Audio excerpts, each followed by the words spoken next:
함께 말씀 교도하시겠습니다. 시편 113편입니다.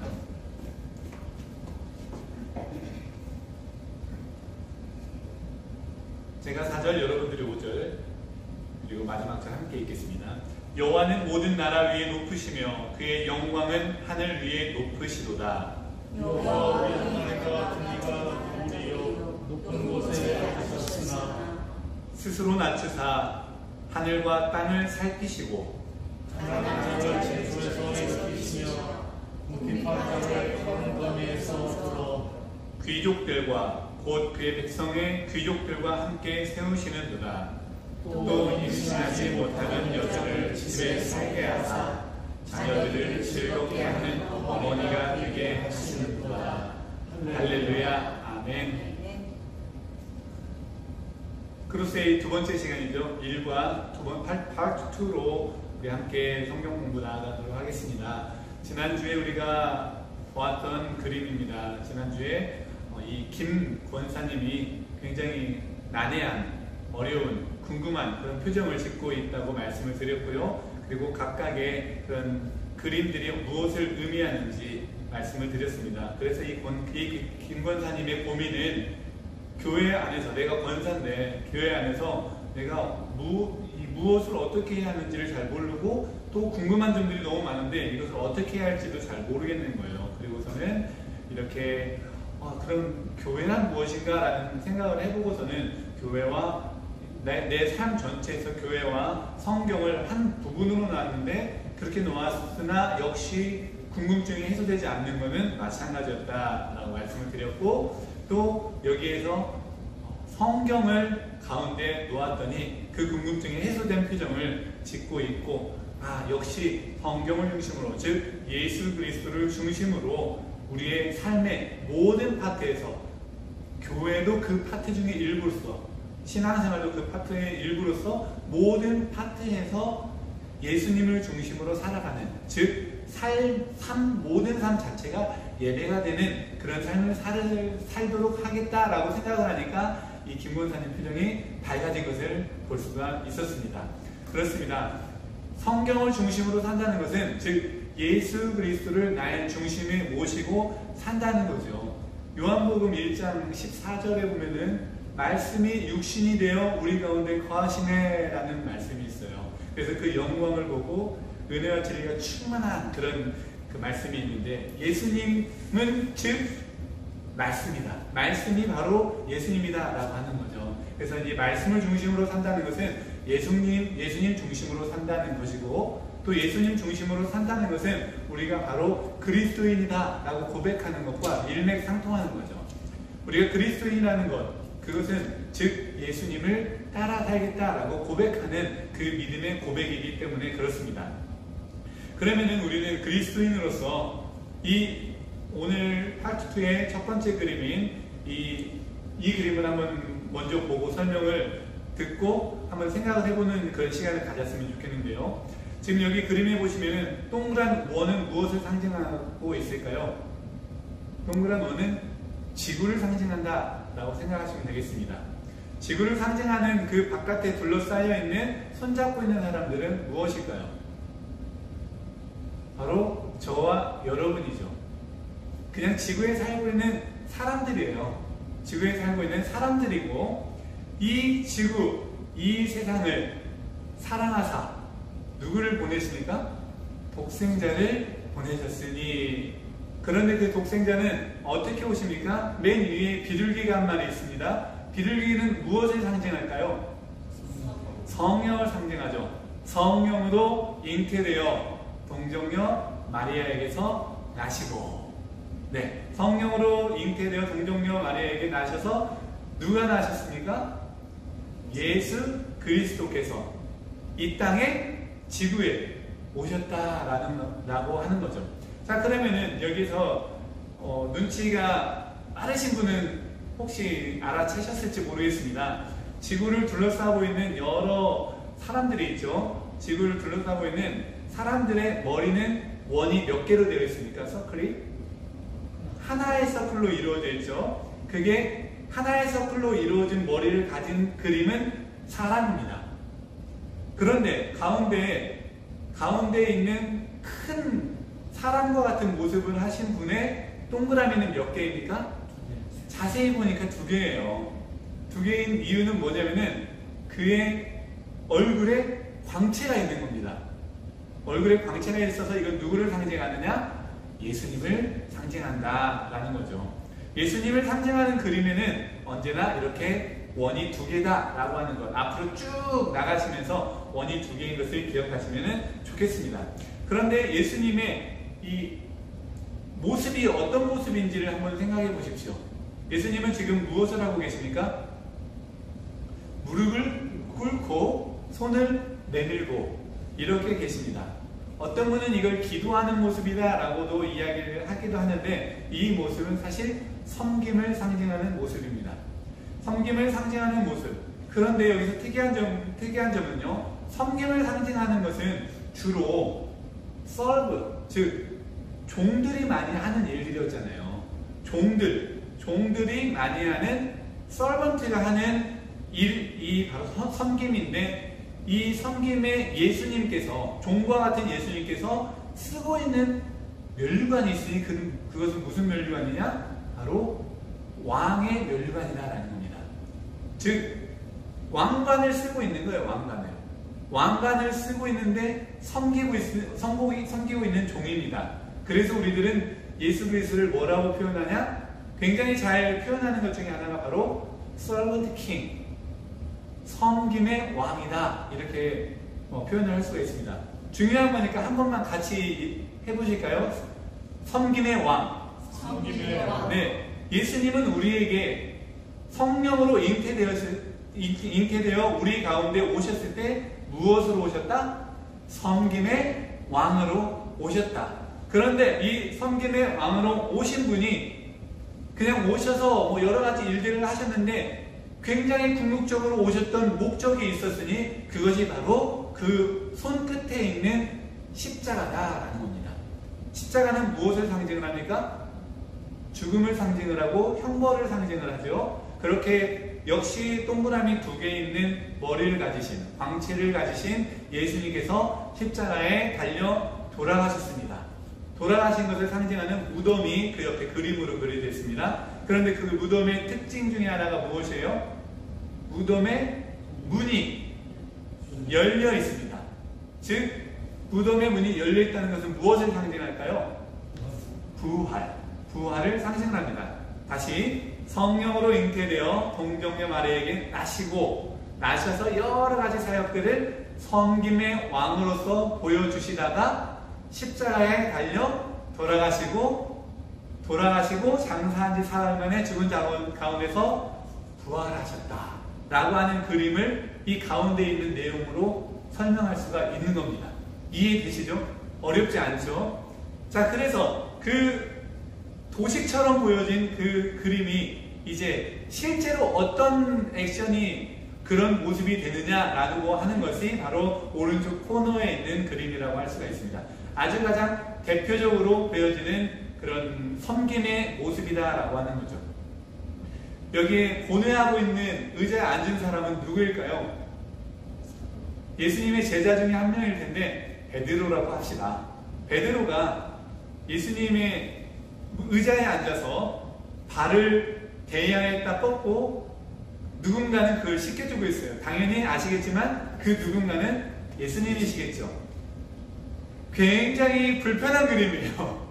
왜냐면은 왕처럼, 선생님처럼, 주인처럼 섬기던, 제자들이 섬기던 예수님이 친히 제자들의 발을 씻겨주셨기 때문에, 주로 발은 어떤 지역에 가고 그 집에 들어가면은 발을 씻겨주는 자들이 있었으니 그들은 종이었습니다.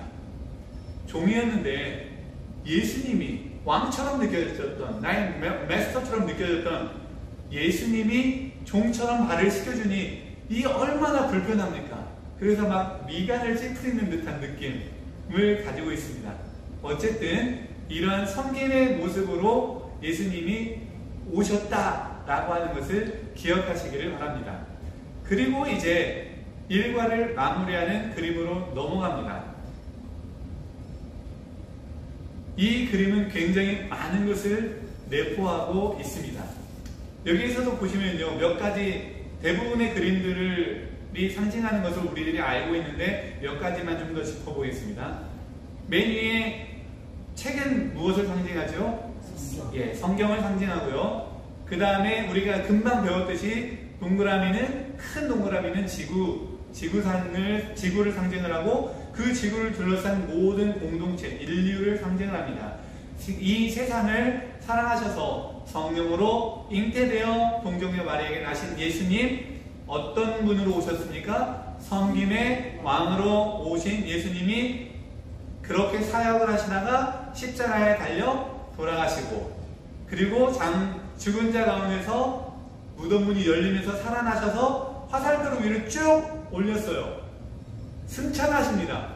하늘에 오르사 전능하신 아버지 하나님의 어디에 계십니까?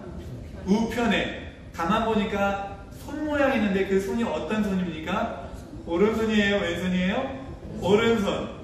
하나님 우편에 앉아 계시다가 라고 하는 예수님을 정확하게 그려주는 그림 우리가 다 읽었죠? 읽을 수가 있겠죠? 그림만 보고도. 그리고서 왼쪽 위에 상단에 보면은 파란색이 있습니다. 이것은 무엇을 상징할까요? 이건 참고로 물이에요, 물. 우리 기독교인들에게 기독교 안에서 물이라고 하는 건 정말 중요한 겁니다. 물은요, 은혜를 상징을 하기도 하고 죽음을 상징을 하기도 합니다. 그런데 이 물은, 이 물방울이라고 하는 것은 우리에게 오늘 세례를 상징합니다. 세례를 상징을 해요. 세례가 무엇인지는 우리가 이미 다 알고 계실 거고요. 자, 그리고 오른쪽에 있는 것은 무엇입니까? 오른쪽에 있는 것, 사람처럼 생기긴 했는데 사람은 아니고 성찬을 상징을 합니다. 성찬을 상징을 하는데요. 지금 또 뭐 많은 미국 교회나 아니면 지금 뭐 루터란 교회라든지 약간 이 예식을 중시하는 그런 교회, 뭐 제가 예전에 인도를 한번 갔었는데 2번을 갔다 왔는데 그곳의 교회에서 이 잔으로 똑같이 컵은 이렇게 생겼어요. 이 컵에 병을 이렇게 이 그림과 같은 것을 이용해서 먹고 마시고 했었는데요. 한 번 먹고 한 번 닦고 한 번 먹고 한 번 닦고, 오늘날 우리 한국 사람들의 생각으로도 굉장히 좀 이렇게 좀 어려운 그런 성찬식을 진행을 받고 왔었는데요. 어쨌든 미국 교회에서 캐톨릭 미국 교회에서 그런 식으로 해요. 한 번 먹고 한 번 닦고. 네, 그렇군요. 네. 어쨌든 인도에서 말고는 저는 이제 그런 경험은 없고, 그냥 제가 예전에 있었던 그 교회에서는 이 빵을 받고 그것을 이제 이런 잔에다가 찍어서 먹고 이렇게 했었는데, 어쨌든 이거는 성찬입니다. 위에 있는 거는 병이고요. 우리도 또 비슷한 병을 가지고 하죠. 떡을 상징하는 병, 전병 같은 거, 그리고 잔이 있고, 이것은 성찬을 상징을 합니다. 그 다음에 아래에 사람 모양, 이게 사람이라는 거는 아시겠죠? 어떻게 하십니까? 얼굴이 서클이 하나다. 그래서 사람인데, 사람 모양으로서 왼쪽에는 손을 들고 오른쪽은 무릎을 꿇고 손을 내밀고, 오른쪽에 있는 그림은 아시겠죠? 어떤 그림인지? 섬김. 왼쪽은 경배. 하나님께 영광을 돌리고 이웃을 섬기고. 자, 그러면은 이것을 정리를 해볼게요. 맨 위에 성경은 우리에게 주어진 계시입니다. 그리고 우리에게 주어진 계시가 바로 육신이 되어서 이 땅 가운데 오십니다. 그게 바로 예수님이시죠. 어떻게 오십니까? 성령으로 오십니다. 성령으로 잉태되어 이 땅으로 오시고, 오셨을 때 거저 오지 않으시고 왕관을 쓰고 오십니다. 이미 왕이세요. 왕으로 오셨고, 그러나 왕으로 오셨음에도 불구하고 무릎을 꿇고 손을 내밀며 사람들을 섬기고 있습니다. 특히 약하고 부족한 자들을 섬기는 모습을 우리들이 많이 볼 수가 있어요. 어떻게 보면은 이 사람들 중에서도 강한 사람에게는 비굴하게 약해지고, 약한 사람에게는 막 강하게 억누르려고 하는 그런 사람들이 있죠. 그거는 예수님의 모습과 전혀 어울리지 않는 모습입니다. 예수님은요, 오히려 약한 사람들에게 더 무릎을 꿇고 섬김의 모습을 보여주셨고, 강한 사람에게는 노끈으로 채찍을 만들어서 그들을 채찍질하시고 또 지적하시고, 심지어 이 망언처럼 보이는 사탄이라고 얘기하는 그런 일들도 보이는 강한 모습을 보여주셨다는 거죠. 그래서 우리들은 강한 사람에게는 특별히 약해진 비굴할 필요도 없고요. 약한 사람을 대할 때는 오히려 더 부드럽고 따뜻하고 섬기면서 대해주어야 하는 것이 기본적인 예수님의 섬김의 모습이 아닐까라는 그런 생각을 하고 있습니다. 그렇게 섬김의 모습으로 왕이신 예수님께서 공생의 사역을 마치신 뒤에 십자가에 달려 돌아가신 예수님께서 승천하셔서, 부활하시고 승천하셔서 하나님 보좌 우편에 앉아 계시는 그 모습을 이제는 지구에 있는 모든 사람들이 손잡고 그분을 중심으로 있는 그 모습이 바로 성경에서 말하는 교회의 모습, 공동체의 모습, 그리고 하나님의 구원 계획 안에서 이루고자 하는 모습이다라고 하는 것입니다. 그러면 그렇게 공동체를, 예수님을 중심으로 공동체를 이루게 된 사람들이 행해야 하는 예수님의 명령이 무엇이었느냐? 바로 세례요 성찬입니다. 세례요 성찬. 세례는 이전과 다른 삶을 살겠습니다 라고 하는 죽음의 고백입니다. 이전엔 내가 어떻게 살았든지 그것은 예전의 모습입니다. 그리고 이제는 새로운 모습으로 태어나겠습니다. 다시 말하면 죄에서부터 자유함을 얻고 예수님처럼 살겠습니다 라고 하는 세례를 우리들이 행해야 합니다. 여기서 우리가 궁금한 것이 있습니다. 기독교인은 무조건 세례를 받아야 합니까? 어떤 분들은요, 세례가 구원의 필수 조건인 것으로 이해를 하시는 분들이 있습니다. 그러나 세례를 받지 않고 죽거나 세례를 받지 않은 분들도 구원의 확신을 가질 수는 있죠. 그런데 굳이 왜 세례를 받습니까? 세례를 받는다는 건요, 나의 믿음을 내 입술로 고백한다라는 거예요. 이 고백하고 안 하고는 굉장히 틀립니다. 내가 나의 입술로 내가 그리스도인입니다 라고 고백할 수 있는 용기와 자신감을 얻게 하는 계기가 되는 것이 바로 세례이죠. 그리고 그 세례는 확신이에요. 확신. 나는 구원받은 자의 확신입니다 라고 하는 그 확신을 가지고 확신 얻은 자들이 함께 모여 식탁의 교제를 나누는 것, 그것을 무엇이라고 합니까? 성찬이라고 이야기를 하는 거죠. 그런 성찬을 우리들이 행해야 합니다. 교회 안에는 성례라고 하는 것이 있어요. 거룩한 예식이라는 것이 있죠. 특히 우리 기독교, 개신교, 프로테스탄트에서는요, 캐톨릭과는 좀 다르게 딱 두 가지를 성례로 인정하고 자리를 잡았습니다. 그것이 바로 세례와 성찬입니다. 캐톨릭은 그 외에도 한 7개 정도의 이 성례가 있다고 이야기를 하는데, 우리는 그렇게 하지 않고 이렇게 세례와 성찬을 성례라고 합니다. 그래서 우리들은 이것을 꼭 행하고 기억하고 기념을 해야 한다라는 거죠. 그렇게 기념하고 기억해야 하는, 행해야 하는 세례와 성찬이 있고, 그 다음에 우리에게 주신 귀한 명령이 있어요. 그 명령에 따라 성경을 딱 한 단어로, 한 단어, 두 글자로 압축을 하니까 그것이 바로 사랑이라고 하던데, 그런 이야기를 들어보셨죠? 성경을 압축하고 또 압축하고 압축하면 두 글자가 엑기스가 나오는데 그것이 사랑이더라. 사랑인데 그 사랑을 정확하게 좀 더 설명을 하면요, 무엇을 사랑하느냐? 바로 첫 번째는요, 하나님을 사랑하고, 두 번째는요, 이웃을 사랑하고. 이것이 바로 우리 그리스도인들이, 예수님을 따르는 사람들이 행해야 하는 명령이다라는 거죠. 그것이 바로 아래에 나와 있는 것입니다. 한번 우리 같이 손을 이렇게 해보실까요? 하나님께 경배하십시오. 그것이 바로 하나님을 사랑하는 표현입니다. 그리고 손을 앞으로 한번 내밀어 보실까요?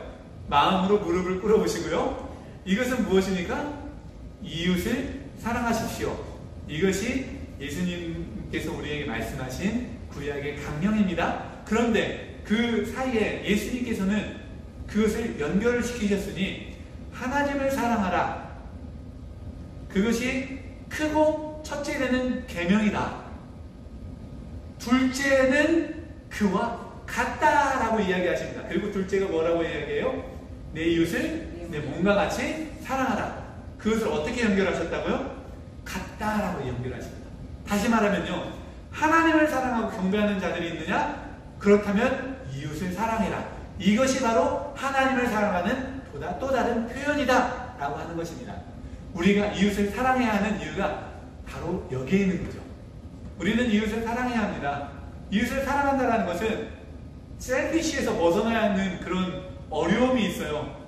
오늘날 시대가 가면할수록 더 이기적으로 변하지 않습니까? 다른 사람의 일에 관심이 없을 수가 있어요. 괜히 관심을 갖다가 어려움을 겪는 경우도 있었기 때문일 것입니다. 하지만 그럼에도 불구하고 성경은 예수님을 따르는 자들은 하나님을 사랑하고 이웃을 사랑하라 라고 이야기를 하시는 거죠. 이웃을 사랑하라고 하는 것, 관심이 없으면 사랑할 수가 없는 거죠. 사랑의 반대는 무관심이다. 즉 무관심의 반대는 관심이다. 관심은 즉 사랑이다. 연결되십니까? 사랑은 관심이다. 관심을 가지십시오. 저도 한 16일 됐잖아요. 이제 여기 오늘이 7월 16일이니까 시간이 가면 갈수록 얼마나 교회와 성도들을 사랑하게 되는지 몰라요. 정말 관심이 많아졌습니다. 하나님께서 주신 은혜인 줄로 믿습니다. 여러분도 저에게 관심을 가져주십시오. 그것이 바로 사랑입니다. 바로 옆에 있는 가정, 부부, 또 자녀들, 그리고 부모님, 그리고 바로 우리 옆집, 그리고 멀리 있는 자식들까지도 관심을 가지십시오. 사랑입니다. 그 사랑으로 우리 이웃을 향하는 것, 그것이 바로 이웃을 사랑하는 것을 넘어서 하나님을 사랑하는 모습이 되는 것입니다. 그 시작은 무엇입니까?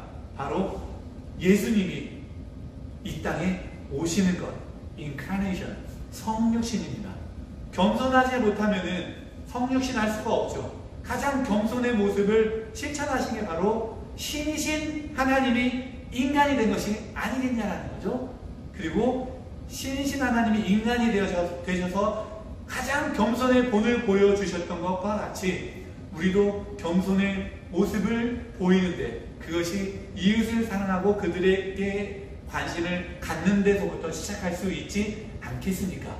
그렇게 우리가 또 한 주간을 이웃을 사랑하고 이웃에게 관심을 갖는 그런 모습으로 예수님의 사랑을 실천하고 또 예수님을 향한 경배, 하나님을 향한 경배를 실천할 수 있는 저와 여러분이 되시기를 주님의 이름으로 간절히 원합니다. 잠시 기도하겠습니다.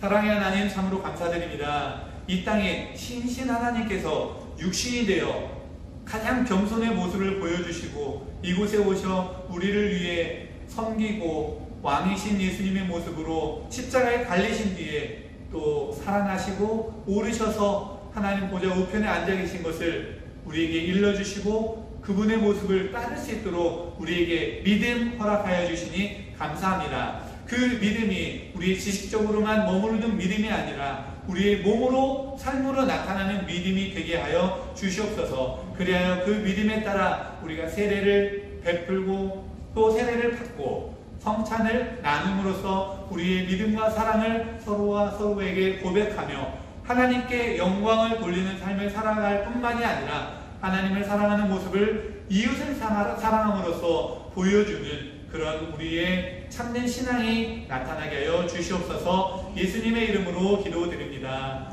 아멘. 이 시간 함께 찬양하고 또 오늘도 잠시 기도하는 시간을 갖도록 하겠습니다. 주 품에 품으소서 지난주에 함께 나누었는데요. 혹시 잘 보이지 않으시는 분들은 카톡으로 보내드렸던 그 안무를 참고해 주시면 좋겠습니다.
진정 살아갈 수 있는, 그리고 진짜 삶의 예배자가 되어질 수 있는, 진짜의 그리스도인이 되어질 수 있는 그런 삶을 우리들이 살아가게 하여 주옵소서. 참된 그리스도인이 되게 하여 주옵소서. 이 마음으로 우리 이 시간에 간절한 마음, 간절히 함께 같이 기도하겠습니다. 살아계신 하나님 감사드립니다. 하나님의 귀한 은혜 가운데 오늘도 우리 시간을 내어서 우리의 발걸음을 이곳으로 함께 하여 주시고 하나님의 인도하심 따라 이곳에서 주의 손에서 아버지 하나님과 함께 우리는 영원히 찬양하고 우리의 말씀 가운데 주님의 아버지 귀한 은혜를 나눌 수 있도록 하여 주시니 참으로 감사드립니다. 하나님 오늘 말씀과 같이 오늘 우리가 다 알고 있는 것과 같지만 알고 있음에도 우리가 다시 한번 공부하고 다시 한번 알아갈 수 있도록 주님이 우리에게 보여주신 그 겸손의 모습이 모습인 것을 믿습니다. 하나님 우리가 날마다 겸손히 배우고 또 배움으로써 그치는 것이 아니라 이제 우리가 진정으로 그리스도인으로서 참된 그분의 은혜를 나누고 심지를 전하고 우리가 겸손히 예수 그리스도를 닮아갈 수 있도록 하나님 도와여 주시옵소서. 가장 낮은 자의 모습으로 나아갈 수 있도록 하나님 도와여 주시옵소서. 이 시간 우리 한 가지 더 위해 기도할 것은 교회와 우리 교단을 위해서 기도해 주시기 원합니다. 하나님께서 이곳에 뜻이 있어 이 교회를 세우신 줄로 믿습니다. 이곳에 그 뜻을 우리들 통해서 이루길 원하시는 줄로 믿습니다. 이 땅의 부흥이 또 우리 교회의 부흥이 바로 나로부터 시작되게 하옵소서. 다른 사람이 아니라 바로 내가 이 교회를 더 사랑하고 이 교회를 위해서 더 주님 앞에 헌신하며 나아가겠습니다. 이 마음으로 교회를 사랑하는 마음으로 함께 기도해 주시기 원합니다. 그리고 그리하여 또 우리 교회 모든 구성원들을 위해서도 기도해 주시고 저와 또 우리 정용성 목사님을 위해서도 기도해 주시기를 부탁드립니다. 또한 우리 교단이 이 시대에 이 땅에서 필요한 교단이 되게 하시고 이 교단을 통해서 하나님께 영광을 돌리는 자들 더 늘어나게 하시고 온전히 하나님만 영광 받아 주시옵소서 하는 마음으로 우리 교회와 교우들과 교단을 위해서 우리 이 시간에 다시 한번 간절히 기도하도록 하겠습니다. 살아계신 하나님 참으로 감사드립니다. 하나님의 놀라운 임재와 아무도 누기를 따라서 오늘 우리가 기도할 수 있도록 하여 주시니 참으로 감사드립니다. 하나님 도와주시옵소서. 우리의 주는 노력하고 우리의 나이가 들고 아버지 부족한 것처럼 보이지만 하나님께서 일하신다면 할 수 있는 줄로 믿습니다. 아버지 이제는 나의 뜻대로가 아니라 하나의 뜻대로 이 교회를 위해서 더 사랑하고 교회를 위해서 더 아버지 관심을 갖게 해주시고 아버지 나로부터 이 교회의 부흥이 이 땅의 부흥이 시작되어질 수 있도록 인도하여 주시옵소서. 하나님과 사랑을 통해서 이웃을 사랑하는 교회가 되게 해주시고 이웃을 통해서 아버지 우리 교회를 통해서 이웃을 가운데 놀라운 은혜를 나타낼 수 있는 귀한 우리 교회가 될 수 있도록 하나님의 놀라운 되시는 교회가 될 수 있도록 하나님 가장 기뻐하시는 교회가 될 수 있도록 하나님 인도하여 주시옵소서. 우리를 통해 일하여 주옵소서. 하나님의 뜻을 이루어 주시옵소서. 우리 교단이 하나님 신실한 교단으로서 하나님 기뻐하시는 교단이 되게 해주시고 하나님만 영광 받아주시는 그런 교단이 되어질 수 있도록 하나님 인도하여 주시옵소서.